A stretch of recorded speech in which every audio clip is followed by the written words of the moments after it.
everything that you do in life contributes to your kind of output. If you don't have input, you don't have output. So if you're not out there reading books, meeting with people, having great conversations, watching movies, going to museums, all the things that culturally and socially enrich you, what are you going to put out? You're not going to put out anything.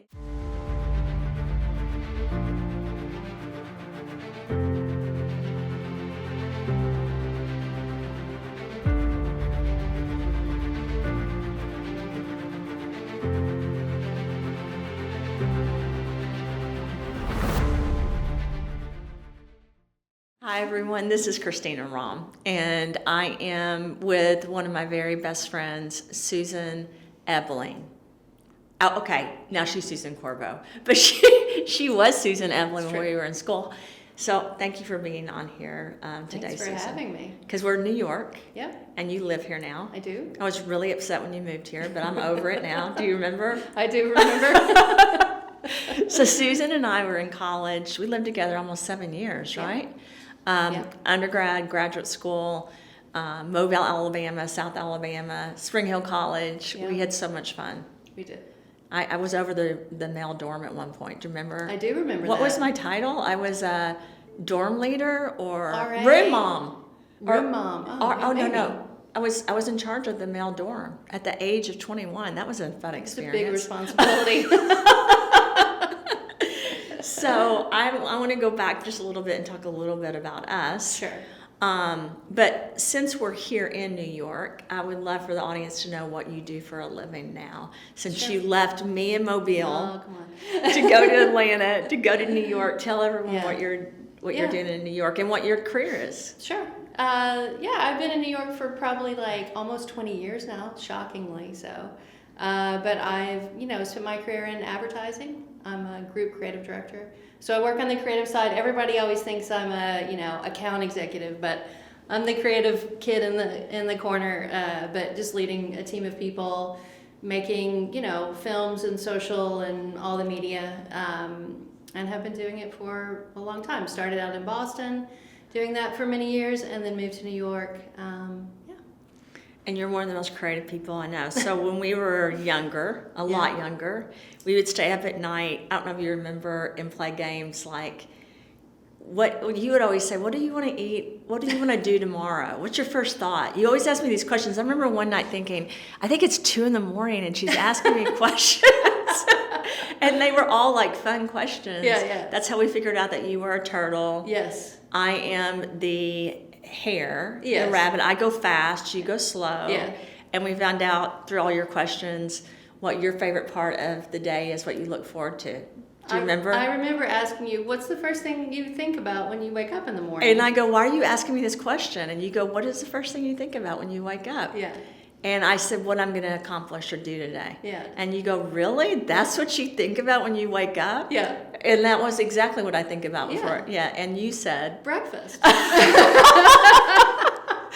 she goes, and you're like, don't you think about breakfast first? I go, no. You were having ambitious thoughts at 19. I was clearly just in the breakfast zone, so. That's right. What is your funnest memory of us in college? Oh my gosh. And then I get to tell mine.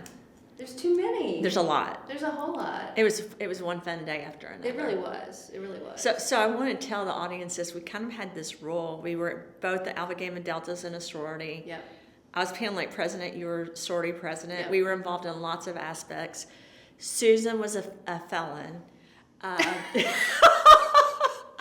Well, I mean, you want to defend yourself, you can, but I really can't defend myself on that one. What happened? Oh, we're gonna go there just right off the bat. Okay. Yeah. We changed from the top guys. So we had just just transferred to that school to South Alabama from Murray State. So we started at Murray State, yeah. And I was not so happy at Murray State, and you were moving to South Alabama, and one weekend my boyfriend and your boyfriend and were my there. Future boyfriend were there. Yeah. And his grandfather had been governor. Do you remember that? Yeah, that's right. Governor that's right. Glover. Gosh, I forgot about that. Yeah, you're right. And so you said, do you want to come visit South Alabama with me? And I was like, Sure, I don't have anything else better to do this weekend. And so- I said, good, because you have a car and I don't. It worked out. It worked out great. It worked out great. So yeah, so we, when that incident that you mentioned, the scandalous incident happened, we had not been at that school very long. So I No, they didn't had know gone us through yet. Rush. You were already in Alpha Gam. I was not. You were like, you should go through Rush. We don't know anybody here. I'm like, Yeah. you know what? I was like, I don't know. Am I a sorority person? I'm not sure. And then I don't know was if like, either one of us were, but we. I don't know yeah. if we were either, but like we knew no one. So Yeah. I'm like, that'll be a great way to meet people. Yeah. And then it was so much fun. And Well, let's be honest, they had parties. They did have parties. It was a dry campus. So I didn't wanna- know that, though. You did know that. It was a dry, Oh. Susan, Well, I Murray don't know. State was dry too. Yeah, Murray State was. But that didn't really definitely- mean anything. They no, had, yeah. No. So it's Halloween. Yep. We're in our costumes We're out on Halloween as on always. our way Yeah. to a Halloween party at Sigma Chi. At Sigma Chi, yeah. And you know, Just down the street. Yes. We could have walked there. It was not a giant campus. Like Well, it was you drove, but it wasn't huge at the time. It's you much drove bigger it. Now that I'm thinking, we could have just walked. We could have easily walked. Yeah. But we had a cooler, so maybe that would have been. We that had would have Hunch been- Punch We had made hunch punch and for the party. yes, for the party. With For a the bunch of party. sorority. Couple of friends in the back. We were in the front. I think I was driving. You were passenger, maybe. I think. Yeah. I think, unfortunately, I was driving. You might have been. I was driving. I don't know. I think it was no, my maybe car. because I It don't was know my what happened car. because I think you got in trouble. Everything and I happened in didn't. my car. Because I think I was. Yeah, I had a car. I had like. Yeah. Yeah, you had my a- old family car. It was or like the whatever. It right? Honda. Honda. That lasted. I thought for it was the 100 nicest years. car in the world. It Yeah. was. I mean, Yeah. not really, but to us it To was. us, it was To because us, we it didn't was. have a lot of money. and we all- Exactly. yeah. Yeah. So we had made a little favor to take to the party. And I guess, The you police know, pulled us as we were bringing this cooler into the trunk, Yeah. campus security saw that. Yeah. And I'm just driving to the party, not really thinking much about it. Well, you know? I did think about it. Yeah. When they pulled us over, I'm thinking, Yeah. this is not and a then positive. they pulled us over, and then it, I still it didn't go well. remember your personality when they pulled us over. Okay. Because you always had this like frustrated edge. Of course. I still have that. So you were like frustrated with them. Why are you pulling us over? I remember, and I Well, remember thinking we should be really nice right now. I honestly didn't realize that what we were doing was wrong on that campus. I didn't. Well, if I'm really honest, we weren't drinking. No, we weren't. We No, hadn't yeah. drunk a thing. I'm not 100% sure, but I think well, we had. maybe, you know, I don't know. There might have been. I don't think we did. I don't Yeah. think we did. I think we were on the way to the party. Yeah. And so to me, I was like, what did we do? What have we done? It was a major deal. It was a major deal. And so out of that, there was community service. I got out of it. I was told by the dean of students Yes. and the school that Yeah. I had to devote the rest of my college career to being a leader. Do you remember that? Yes, I do. How crazy is that? I look back now, I'm like, Yeah. I can't believe It I was had wild. to work in the dean's office. Yep. Sally, do you remember they made me work? Yeah. For the president and the dean. Right. Which all that did was elevate me, like everyone knew Right. me. And then I had to run for student government Yep. and panel it. It was like all these things, and then Yep. you guys had community I was service picking up trash on the campus. with an orange with vest. with the vest and one of those pokers that you. Do you know I still feel guilty about it? I mean, it was a crazy time, and For I had you, because I'm like the hero, and I was the only one that was 20. You were 21. Yeah. You did get mad at me. Do you remember? Oh, I got really you mad. Got really I'm mad going. At me. I'm going to be a lawyer And you or said I a had- doctor, right. and now my career is I over. had ruined your law career. And then you go. It's okay. I go. You don't even have any ambition like I do. It's not okay. And then I burst into tears. And then you started crying. I go, and I said, I might want to be president someday. I have no idea. I just kept getting so upset. Yeah. And then I don't know how this happened, but then I got out of it. You got out of it. But if you think about it, we didn't do anything wrong. Well, you were 21, and I was not. That's exactly right. That's- So what did And I do neither wrong? were the two in the back, our friends. Yeah, so I could legally have So that in the car as long as legally- I'm not drinking it. Exactly. But I was probably just shy of 21. I think you were almost 21. I must have been. Yeah. Actually, No, October. no, I it guess would've been that not. summer. Yeah, I guess not. So that was one of the most interesting things. And out of that, I remember, just so you know, because I've never told you this, I used to Yeah. feel so guilty when you guys spent the weekend in your orange vest picking up trash with your sticks, and I was out having So fun. the funny part of that too is I really only had to do it like once or maybe twice. I can't remember. I think you But only had 2 weekends. The first Yeah. time I did it, my friend from high school was coming to visit, Troy. Troy, I remember. And I didn't want Troy to know. I mean, this was kind of like Yeah, I remember. not my finest hour. And so I don't think I've ever told my parents that I happened just even. told, well, I guess they know now. I don't know if they watch anything I do. I told Troy that, I was just doing this for like, community, Yeah. community project I or remember whatever. now. Yeah. And he was like, really? Okay. I don't think he bought it, but he played along. I don't know if he bought it. I love Troy, by the way. He's He was great. so He awesome. just moved to Paris. No. Yeah. Wow. Yeah. Such a great. Please tell him I said hi. He's I an will, amazing guy. absolutely. I Amazing, will. amazing guy. He's great. So that's one of my memories I think of. It's not my funnest memory. No. I would say my funnest memories were when we went on spring break and we went to Florida. Yeah. Or Judge Roy Beans Judge on the Roy Beans was weekends great. with the chickens. Mhm. So Judge Roy Beans in Mobile was owned by Jimmy Buffett and his sister, right? Right. Yeah. And you always had like the Eagles or America. I look back now, all those singers that we saw at those local bars Yeah. in Mobile Incredible. or Gulf Shore, I don't think we even realized We that didn't. all the famous America. Do you remember Yeah. when America? Yes. Jimmy Buffett. I mean, we had every major band you can imagine because Totally. everyone wanted to go down Yep. to the coast. Right. And because Jimmy Buffett was from Mobile, he brought all of them into our local bars where we would go on the weekends. Yeah. Marsha Ball, all those great Yeah. piano players. Yeah. And yeah. So I was just in Vegas and saw the Eagles, and then I saw Grateful Dead, and I'm thinking, this is so crazy because I hadn't seen any of that since college because Yeah. we were always around it. We then. were, Mobile Yeah. was full of music It and was full art of music. all the time. And it was a great place. You and I always said we would retire there. It's a great place. I know. It was really fun. Yeah, it was a lot of fun. But you didn't tell me your favorite memory. That's really hard. I feel like the whole thing was Every second. amazing. I know. I loved being so close. I had never, What happened to that life? I don't know. What happened? It was really fun to live so close to the ocean. I had never seen the ocean until I was like 19 years old. I remember Because that my family now. didn't really travel. Yeah. I lived in Kentucky, obviously a landlocked Yeah. state. And so I loved that. I loved wanted all my the kids to seafood. go I to loved school all there that. so bad because we Yeah. didn't have classes on Friday. That's Do you remember right. that? That was amazing. And like Long Monday, weekends, yeah. they started like in the afternoon, so like Yeah. we had 3 days of classes. Yeah. Because it was like a party school. It was. And and it was so much fun. Yeah, it really was. So you fast tracked, and now you have a career. Mm-hmm. You're an adult. Yeah. We've stayed in. Sorta. Yeah. Are you one yet? I don't know. Trying. I don't know that I want to be, but I don't have an option right now. And you have a beautiful daughter, by the way. Francesca's gorgeous. And great. Bruno. So I want to tell the story Yes. of Bruno and how the three of us met. Absolutely. So. And I love Bruno. And he was in I a know you band. do. Yes. Didn't he have like a Many top bands. 40 hit or something? He didn't have a top 40, but he's always been a songwriter. Yeah. And he did have a couple of songs that were published along the way. And he's been in bands since he was, Yeah. 13 years old. Yeah. Off and on. So Bruno and I met. And Bruno's from Italy, his family. His family's from Italy. Yeah, he's first generation Italian. His dad's a so- soccer. Yep. I want to ask you because I keep forgetting he either played professional soccer or. He did. Yeah. He played in the 50s, the first professional soccer team in the United States. Wow. And he was a young Italian man. Had a great experience doing that. He was an amazing soccer player. If you can look him up and see some pictures of him. He was on the cover of some soccer magazines and stuff like that, and just had a great time. But then he was drafted. Yeah.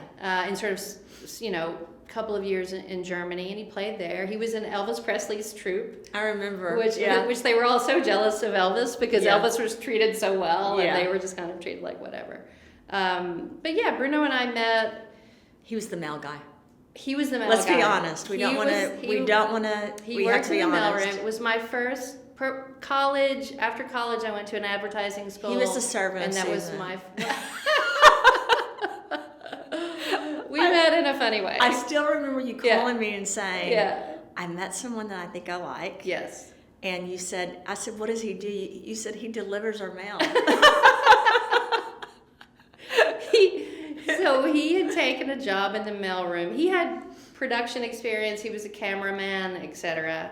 But he wanted to get into advertising. But you have to have a portfolio to get into advertising. Mm-hmm. So people go about that in different ways. Yeah. He took a job in the mailroom to work on his book, be around people to improve the book and so forth. So when I met him, he was in the mailroom but transitioning into an internship that turned into a job. But I didn't know any of that. I just knew him as the guy wheeling the FedEx dolly around. And and so once we started dating, I said, and the first time I think you came to town, I'm like, here's the deal. You know, if Christina doesn't like you, I don't know. Like, you could be out. I'm just going to be honest. I still remember sitting at that restaurant, and you guys were a little bit late. Do you remember that? Yep. And Bruno was so nervous. He was super nervous. He sat down and said to me, so here's the deal. He said that to me. Susan says if you don't like me, that's it. Right. And I started laughing, and I go, well, I already like you because you just said that to me. And he was just so great. I love Bruno. Well, he had gotten a haircut that day he wasn't so happy with. And, he told me. And he felt he felt super self-conscious, and here he is. And the reason I said that to him is I knew you would be honest with me. Oh, I loved him right away. And you loved him right away. I mean, you loved him. I love his whole family. We went to Italy wonderful. together. Our whole families, we were family. Together. Yeah, absolutely. So I'm so glad you married Bruno, and now you have a beautiful daughter. Thank you. We spent the morning. We had breakfast. We talked about our daughters. It's not always easy, just so everyone knows, to raise daughters, even when they are as wonderful as Marinella and Francesca. Yes. But I'd had a dream the first year Susan and I met in college. Right. And in the dream, her mother came and talked to me. Her mother had died. Your mother had died when you were 16, almost 17. Almost 17. Mm-hmm. And just bragging about Susan. Susan was valedictorian in high school. She was homecoming queen. She was very involved, very much a leader. But to lose a mother at that age was really hard. That's why I think Murray was really hard for you. It was. 100%. And then we didn't know each other when we became roommates. But Susan knows this. I always felt like someone was in the room. And I called my mom and dad and I said, something's wrong with this room. I think I need to ask to move rooms. There's something in here. There's something. And my mom was like, Christina, that's ridiculous. And then I had a dream about your mother, and in the dream, she told me a bunch of stuff to get up and write down and to tell you. One of those things was that you were going to have a hard time having a child, but that you would have a little girl. Yep. And I don't think I got her eyes right. I think it's dark curly hair, but she doesn't really have curly hair. Not a little bit, but not like me. But it is dark, and not now. She's blonde. She went highlighted. She went blonde, but her hair's dark brown. And then and everything that your mother told me in the dream, which was so ironic because I didn't know anything about your mother. No, you didn't. Or your whole family had ended up being, and this is why I believe so much in God. It was all true. It was all facts that no one would have known except for your family. But then when you couldn't get pregnant with Francesca, I wish I could share with you the guilt I felt because I kept thinking this one part of the dream did not work out. Do you know what I mean? Yeah. But then you got pregnant. It did. But then it did work out. Yeah. Well, that whole incident was a core key memory, I think. Yeah. Well, it doesn't happen. You didn't even remember you had that dream. I don't know. Yeah. We went out to lunch as we often hung out, somewhere chatting and whatever. And you just looked up at me and you said, "Oh my gosh, I have a lot to tell you right now. I just had a dream last night." And I did actually remember the thing was I didn't know you that well then. And I had a hard time. I thought if I tell her that she's going to think I'm crazy. I had actually never had such an intense dream like that to that level. Right. I've always had dreams since I was little, and you know this. I listen to my dreams, and I think they're important, but that was an intense dream because I didn't know your mother. No, you didn't. And it was so vivid, everything in the dream. And the detail that you knew about her, I mean, I don't even know if I had shown you a picture of her. No, because it was at the tennis court. Do you remember that? Yeah. And all the stuff, all these things. You knew the color of her nail polish. Yeah. Like it was things that I'd never, small things like that I had never mentioned and that you would not have known. I would never know. So that was pretty wow. Yeah. With your whole family. Like I remember your dad and brother talking to me about it. So I felt like after that dream, our connection was extremely strong. Sure. because that caused us to be more like sisters than just friends, because it was like an all-night dream. Yeah. And then I understood why I felt like something was in there. And I told you, I think your mother's just checking on you to make sure you're okay. But I've hold that memory so close to me. And then another thing I was telling Clayton about a week ago, I said, Susan did so much for me in school because I had Lyme's disease. Right. You took care of me. That Do you was remember how tough. sick I was? You were so sick. Yeah. I mean, I couldn't even. I lost my eyelashes and my hair. You couldn't walk some days. Do you remember how I looked? Yeah, you were like your elbows and the backs of your knees were I was diagnosed black. with rheumatoid arthritis. Yeah. They put the shunt in. Yes.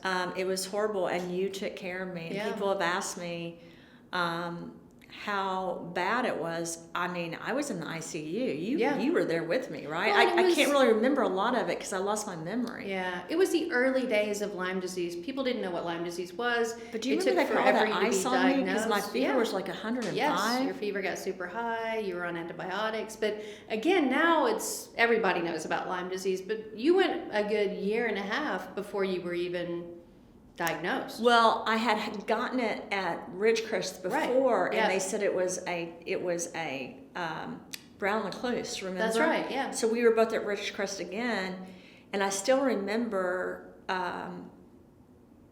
thinking I'm so sick, but not knowing what to do, and then they finally figured it out. Yeah. So I want to thank you for just taking care of me. Of course. And I remember I didn't have a car, you had a car, and you told me it was okay. I didn't need a car because you had one. And I remember all of our times at Olive Garden eating breadsticks and salad, or ramen noodles at night. Yep. I did not have a lot of money, and I worked a lot. Do you remember that? I had like 4 jobs. Yep. I worked with the sexually abused kids. Yep. I don't think people even believe how many jobs I had. You lived with me. You had a lot going on, even at that age. The bookstore, which I loved. Yeah. The Department of Youth Services, where I worked with the gang members. Yes. It was a lot. I can't even believe you did that at 19 years old. Well, I was a room mother at night for the sexually abused kids. Right. With Jean. Yeah. I can't believe I did. Is that how you met, Jean? Yeah. Okay. We were with the kids. Yeah. We both replaced. Wow. And then I don't know if you remember this. One of the kids tried to hang herself, and another one tried to slit her wrist. So when you go through that with someone, that made Jean and I. Of course. We were both close, and Jean will be at the wedding, at Duquesne's wedding. That's so great. The first thing she asked me was, "How's Susan?" I said, "Good." I haven't seen her in so long. Yeah. But I look back at that, and we still went to college. We still graduated. We were so busy. Yeah. I think We you were so had busy. a higher GPA than I did. Do you remember? I didn't go to college quite as much as you did. Do you remember me not going to classes as much? I remember at 1 or 2 in the morning waking up and you working on all your projects because you were like, Duquesne, you're so diligent. Yeah. And then you were like, where's your homework? Yes. Why aren't you studying all these hours I am? And I go, I don't study. Do you remember that? Yes, of course. And you were like, what do you mean you don't study? I go, I don't study. Right. Yeah. But I somehow graduated. You had a photographic memory. You would tell. I would say, like, how are you doing well on these tests? I've never once seen you study. And you're like, oh, I just remember what's in the book. I'm like how? And you recalled a paragraph from your whatever book, and I was like, oh my gosh. I'm like, this does not come easy for me. I have to study hard. And even then, I'm like, gonna do, okay, maybe. Well, and I almost did go to law school. Do you remember that? Yeah. But I decided I couldn't decide between law school and medical school, and then Dean Adams talked me in to be a graduate assistant at South Alabama. Yeah. That's one of the hardest things. My career, and I've talked to you about this. Yeah. I've been told I didn't go to college. I didn't go to graduate school. I didn't get a master's. I didn't was get a PhD. there for all of it. I'm a personal witness. Well, Lisa Kreitz is the same way. Yeah, of course. Jean Cleveland was the same way. I was going to do a podcast with her, but it's so interesting. A part of me feels guilty because I'm like, I didn't really study a lot. I didn't, but I took the same test as everyone else. Of course. And I wrote the same. Look, everybody learns differently. Yeah. Everybody has a different brain, a different way of thinking, and that's just how it is. Don't feel guilty. I remember you feel thinking too much guilt. I I'm learning about all the guilt you're feeling from all these things. Oh yeah. Did you not know that about me? Well, yeah. I mean, I'm the same way, but like, don't feel guilty about having that dream. That dream was incredibly comforting to me. Yeah. And thank you, because when I met you, I was not in the best place at all.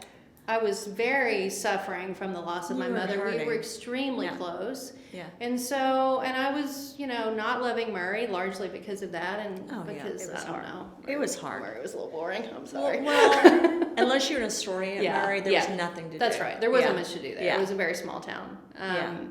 And it was so cliquish. Do you remember that? It was. If you were in Yeah, Astoria, you had and your I own table. You weren't supposed to talk to Yeah. everyone else. It was kind of I crazy. struggled with that I too. did too. Yeah. I told you, I ringing into Peggy and Dinah's, Yeah, but yeah. then I saw her picture. I'm like, maybe I didn't Yeah. hear that right at the inauguration. Yeah. And that's when Amazing. it came out that you were an avid liberal. You know what? I have to That's say hilarious. this. Do you remember when we would have presidential elections? Yes. And we would have different opinions? Yes, sure. And we would argue, not in Yeah, a bad way. yeah. It's fine. But I saw your side just as much as I Right. saw. I think I voted for Bill Clinton. I was trying to remember. Maybe. Did you? I think so. I think we did. I don't know. Probably. Yeah. I'm not so political by nature. I mean, I certainly keep up. Do you remember though I was? You were. I was in like the Well, political. you were a political science major at at the first, time, yeah. and I wasn't. I just leaned more art side of things, and it just wasn't. I don't know. I didn't have a passion for Yeah. it. Now I'm obviously keep up with it, understand it, follow it.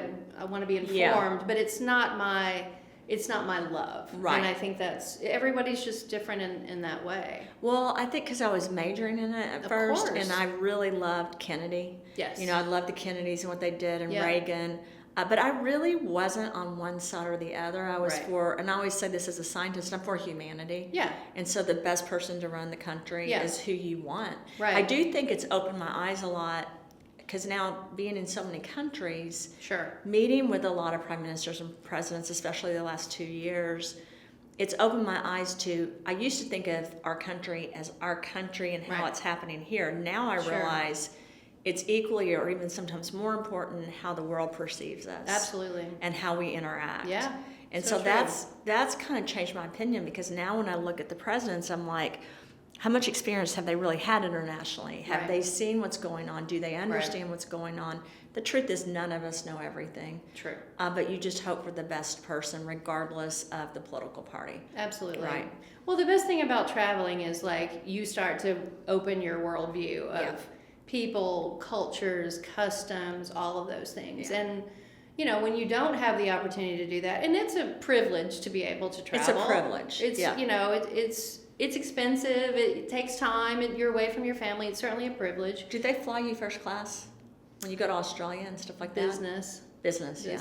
Yeah. It's too far. It's too past, far. I think past, like when you get past 6 hours, I just Yeah. think it's too far. Yeah. I can handle the 6 hours after Yeah, that. because you hit the ground and you're right Yeah. into meetings or Yeah. whatever. But that's what I appreciate about on top of the fact that it's incredibly fun and all of those things that you get to do, it's really learning about people and Yeah. experiencing different things, because if you don't have the opportunity to do that, I don't know, seeing different perspectives is really valuable I think it's very in valuable. life across everything. I use you as an example in the office Oh, boy. because, well, I do, because I remember, we talked on the way here about Mother. Sure. And I remember when you guys were playing ping pong and you had all these Yeah. fun things in marketing and Yes. advertising. Yep. And I always say, because we have so many products and so many lines, and just so everyone knows, Susan and Bruno did come up with the Root logo, the first Root campaign, the crosses and everything on the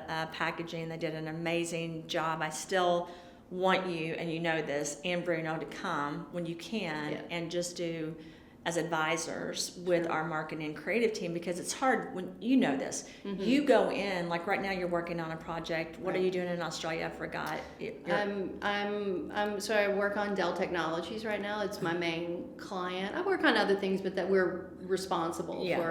for Dell. And so we're doing a bunch of different productions right now, but one of them is highlighting, I don't know if I can say these things or not, but I'll Okay. just say it's highlighting a very interesting, fascinating industry that they work with. And Okay. Dell is very involved in AI right now, Yeah. and sort of just trying to figure out the best, most beneficial ways for AI to serve people. Yeah. Not replace people or get rid of people, but to serve them and help them and get rid of maybe some of the more mundane tasks so they can do the bigger picture thinking, important stuff. So that's interesting. Yeah. Well, one of the things I was going to say is, when we started, we had 3 products. Yeah.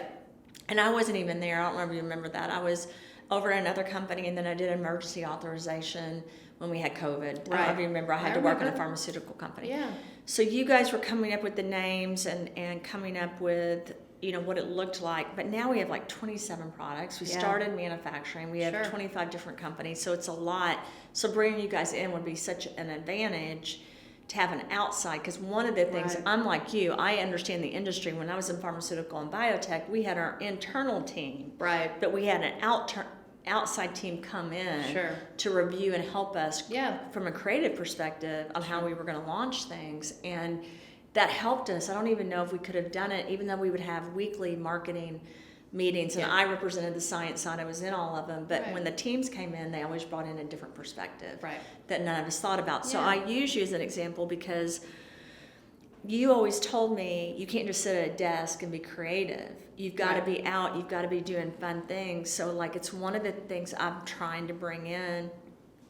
And Joy Smallwood's our creative director, and she's our photographer. She agrees with that too. You can't just like sit at a desk and come up with like what we did when we were roommates. We would sit there at night and come up with funny, creative ideas back and forth. We would stay up all night just coming up with what we were going to do, what we thought, our dreams. And we'd always end up laughing. Yes. It was always funny. We had all these catchy phrases, right? Yep. And I just know, unfortunately, you get in this box in business and you forget that you're never going to be what you need to be as a company or a brand if you're sitting in this box, right? You got to go out. So I'm trying to figure out that mixture, because I'm also looking at, like, I've been reading about what makes employees and people happy.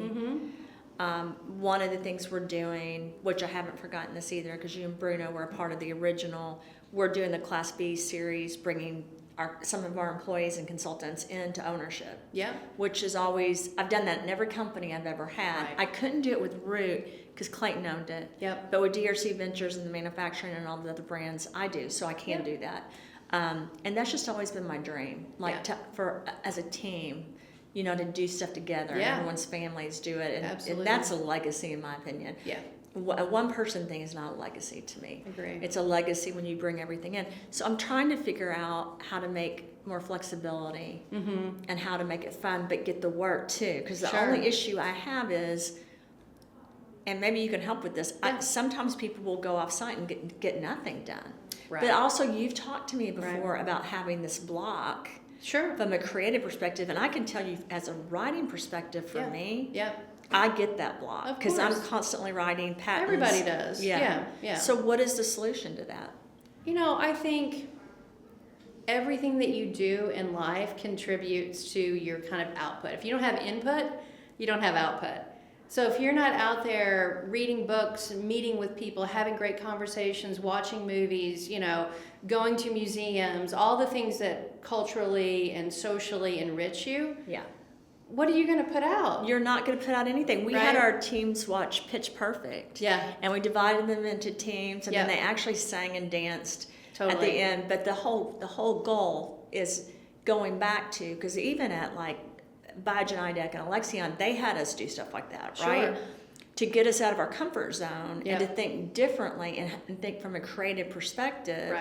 And so I feel like that we last year, I lost a lot of that, or we lost a lot of that because we were so focused on here's the business, but then you lose that edge unless you get yourself out of that box. Exactly. So at your job, do you guys have to sit there? Do you get to go out? What do they let you, what's...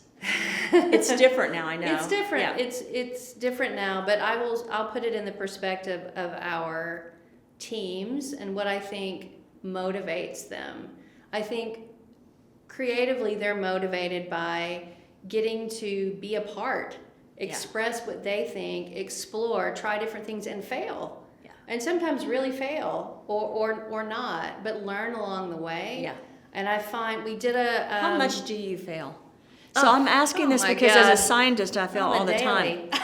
So like to come up with an idea or a brand idea or how you're going to run, it takes a while. Oh, yes. And does it change during? Every process is completely different. Some things come. It's like, you'll hear songwriters say this. Some things come very quickly. Yeah. Other things take days and days, or maybe even weeks, or you're perfecting it and perfecting it and perfecting it.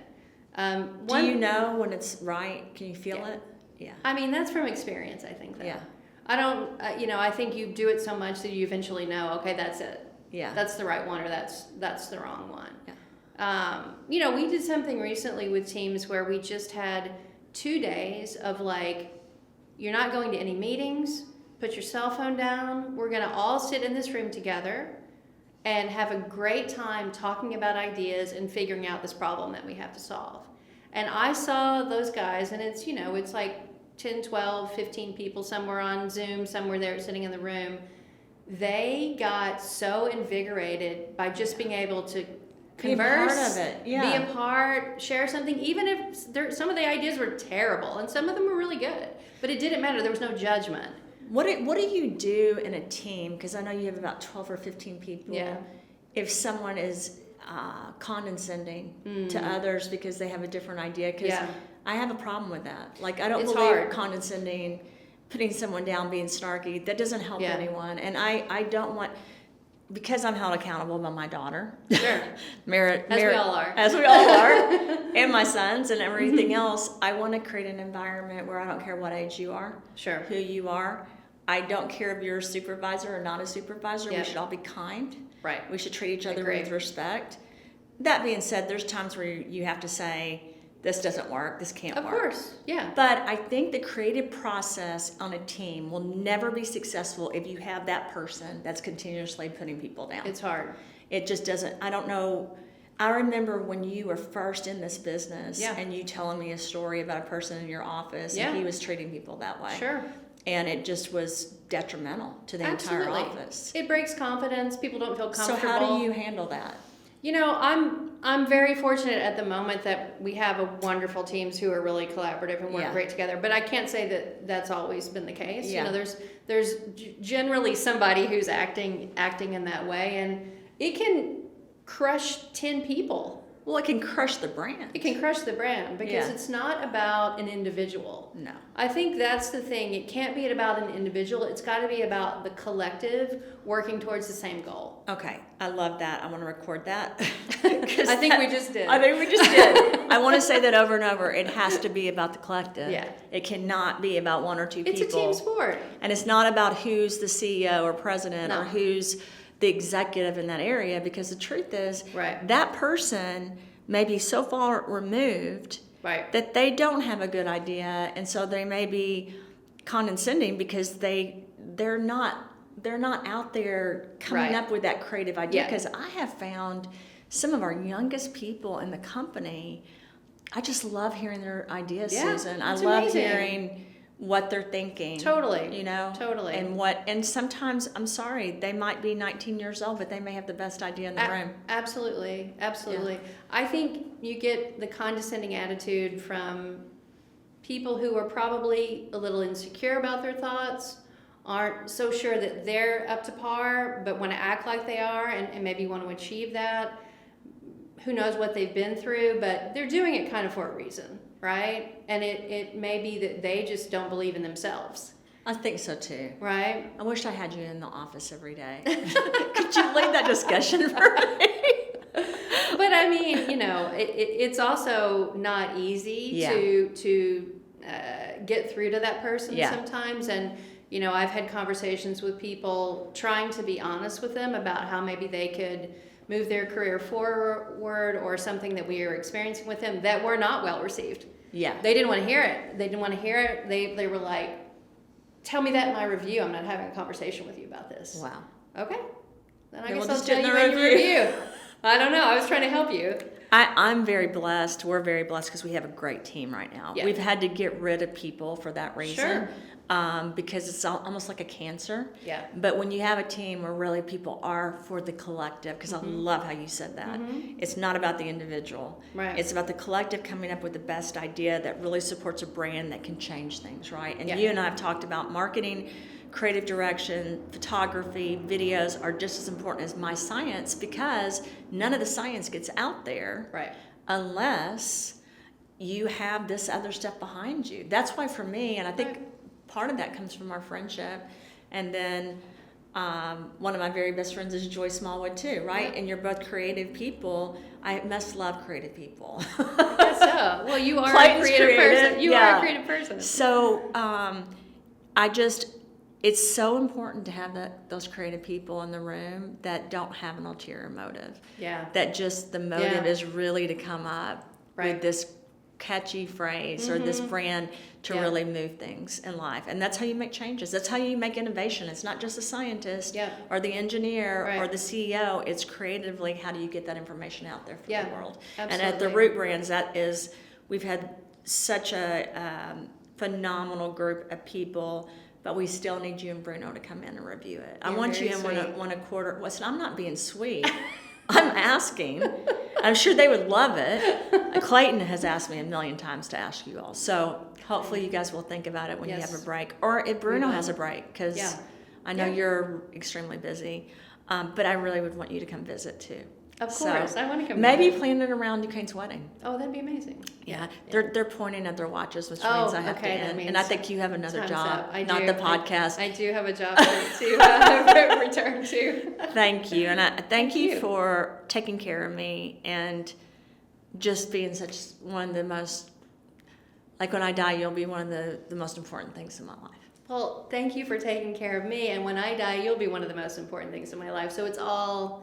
Yeah. It's all mutual. And now we have to take care of our kids. I know. And that beautiful daughter of yours. Yes. And your and my beautiful your daughter. Entire beautiful family. Yeah. Yeah. And the boys all said hi. You know how much they love you. And Francesca Can said you hi. show your scar? Can you show your scar to the camera? So from Duquesne. It's not this scar, but it's this little one here. From when he was 2. 2-year-old Duquesne. Yeah. He had a temper, and he would either claw you, or he would bite. And now he is our vice president of Rahm Show. So everyone, when you see him, just know he is amazing. He's amazing. He's one of the most amazing people. He was so determined even at that age. Yeah, he was. Yeah, and he still is. Yep. So I love you. Thank you, Susan. I love you too. Thank you.